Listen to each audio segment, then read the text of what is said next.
C'est par votre patience que vous sauverez vos âmes. Luc 21, 19. En obéissant à la vérité, vous avez purifié vos âmes. 1 Pierre 1, 22.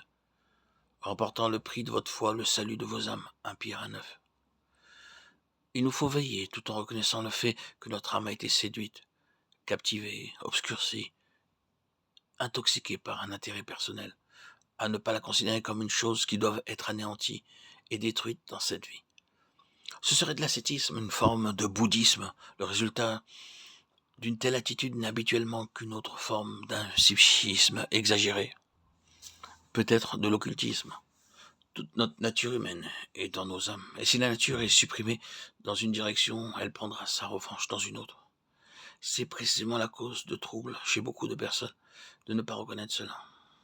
Il y a une différence entre une vie de suppression et une vie de service. La soumission, l'obéissance et le service de Christ à l'égard du Père n'était pas une destruction de l'âme, mais une vie de repos et de joie. L'esclavage, dans son sens mauvais, est le lot de ceux qui vivent entièrement dans leur âme. Nous avons besoin de réviser nos conceptions du service, car il est regardé de plus en plus comme une servitude et un esclavage, alors qu'il est en réalité quelque chose de divin. La spiritualité n'est pas une vie de suppression, cela est négatif. La spiritualité est positive, c'est une vie nouvelle et autre, et non pas la vieille vie qui s'efforcerait d'arriver à la maîtrise de soi. Il faut que l'âme soit dirigée et amenée à apprendre la sagesse nouvelle et plus haute. Le fait est que nous soyons en mesure de l'accepter ou non, que si nous voulons marcher pleinement avec Dieu, toutes les énergies de notre âme et ses capacités pour connaître, comprendre, sentir et faire arriveront à une fin. Et de ce côté-là, nous nous trouverons désorientés, étourdis, effrayés et impuissants. Et c'est alors qu'une intelligence nouvelle, une autre contrainte et une énergie divine nous pousseront en avant et nous maintiendront en mouvement. En de pareils moments, nous devons dire à notre âme: mon âme garde le silence devant l'Éternel, mon âme espère en Dieu. Psaume 37, 7. Et mon âme suit avec moi le Seigneur. Mais quelle joie et quelle force sont à nous lorsque l'âme, ayant été contrainte de se soumettre à l'esprit, elle perçoit la sagesse et la gloire suprême qui la défendent. C'est alors que mon âme magnifie le Seigneur et mon esprit s'est réjoui en Dieu, qui est mon sauveur. Luc 1, 46. Mon âme magnifie et mon esprit s'est réjoui.